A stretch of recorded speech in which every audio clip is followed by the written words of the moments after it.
जैसे कि आप मेरी स्क्रीन देख सकते हो। So here I have opened the online compiler for the JavaScript. You can use your own compilers. For now, I have just type and search on the Google Chrome about the JavaScript online compiler. Which one you like, you can use it.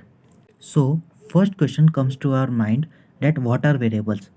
Variables are like the containers to store the variable name, what we are storing, what we like to store. It is like our name.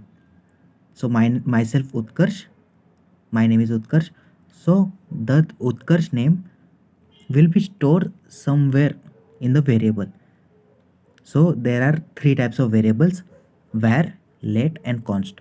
So var is a functional scope variable, the variable which can be run inside that function only, not outside that function.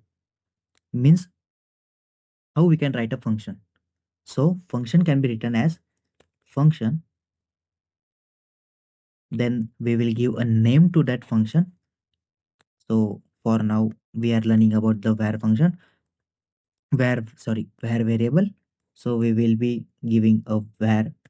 I will be giving this a name to a function, var function, and we will give the round brackets and the curly braces to open and close.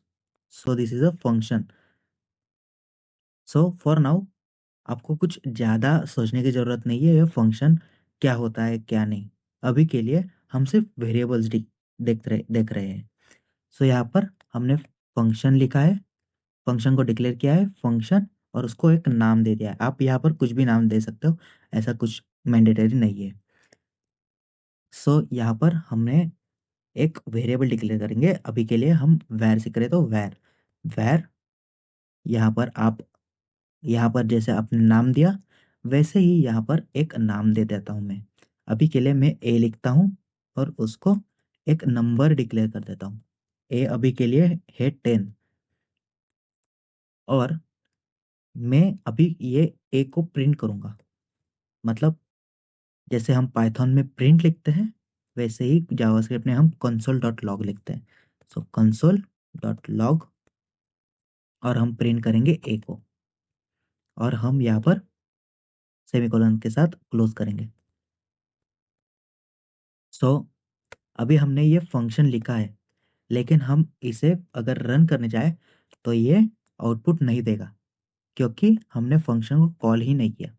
सो हमें उसका नाम लेना है और हमें इसे कुछ इस तरीके से कॉल करना है। जब हम इसे रन करेंगे तब हमें आउटपुट मिलेगा 10, क्योंकि क्योंकि ए को हमने 10 असाइन किया है। सो यहाँ पर अगर मैं वैर को, मैंने बोला है कि फंक्शनल स्कोप वेरिएबल है वो, मतलब कि console.log अगर मैं प्रिंट करना चाहूँ फंक्शन के बाहर और मैं रन करूँ तो मुझे कुछ इस प्रकार का एरर दिया कि ए डिफाइन नहीं है, क्योंकि ए तो अंदर है ना, और वो है वैर फंक्शन, वैर वेरिएबल के अंदर। वैर मतलब फंक्शन के अंदर ही रन होगा। आप यहाँ पर कितने भी कंडीशन डाल दो, ये उसके अंदर ही रन करेगा, ना कि उसके बाहर। ओके। सो अगला आता है लेट।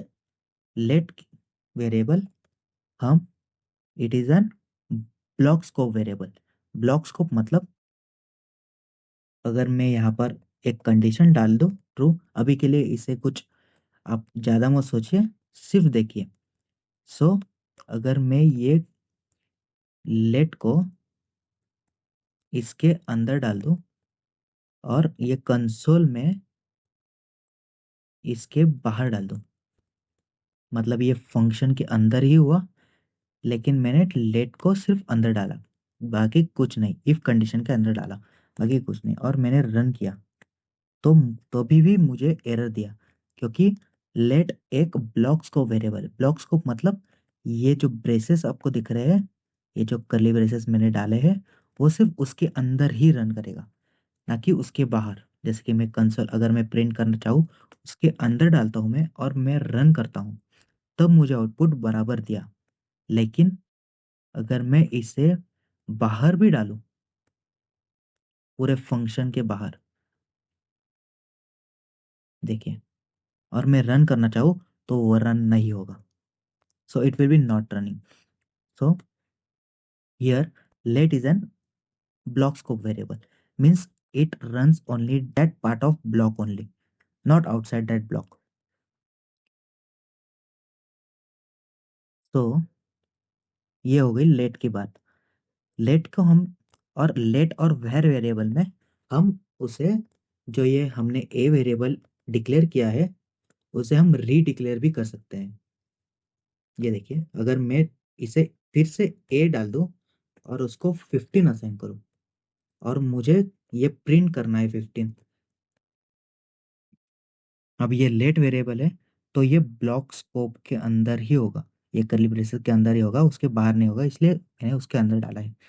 सो अगर हम मैं रन करूं तो मुझे आउटपुट मिला 15।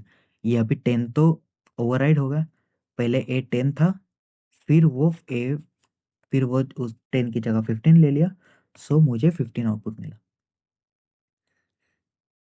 सो ये होता है लेट। और यहाँ पर अगर मैं वैर डाला और फिर से रन किया तो मुझे आउटपुट मिल रहा है 15 ओनली, क्योंकि वही ओवरराइड का सेम लेट और वैर सेम ही होते हैं। और अगर मैं ये कंसोल हटा के, यहाँ से हटा के, अगर मैं यहाँ पर डालूं और मैं रन करूं, अभी आप पूछ रहे होगे ये क्यों रन हुआ? क्योंकि वैर एक फंक्शनल स्कोप वेरिएबल होता है, क्योंकि ये पूरे फंक्शन को, अगर आपने ये वेरिएबल इसके बाहर भी डाला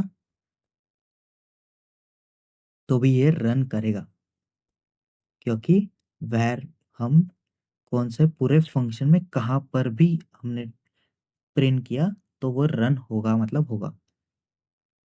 और इसी जगह पर मैंने अगर कॉन्स्ट डाला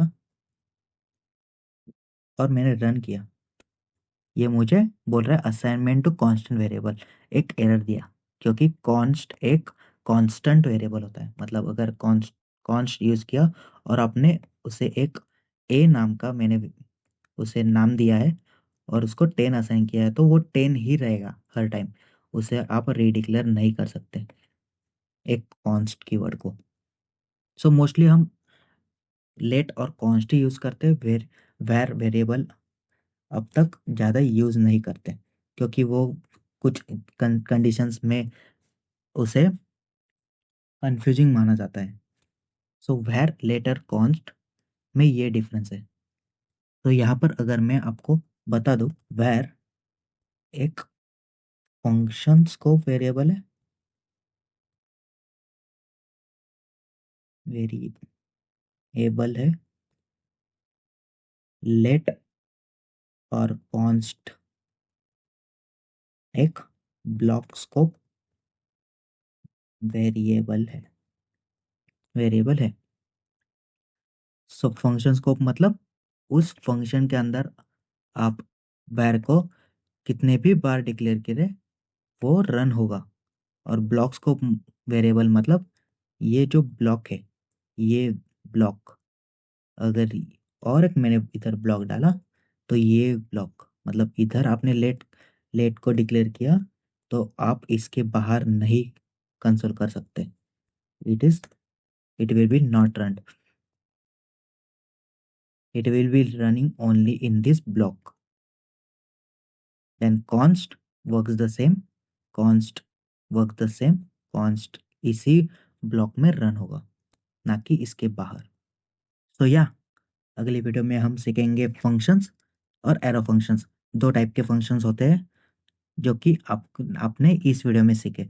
तो ये फंक्शंस किस प्रकार के होते हैं वो आप अगली वीडियो में सीखेंगे। सो या सब्सक्राइब करिए। तो अगर आपका कुछ डाउट होगा तो कमेंट्स में डाल दीजिए, वीडियो को लाइक कीजिए और सब्सक्राइब कीजिए। मिलते हैं अगली वीडियो में, बाय।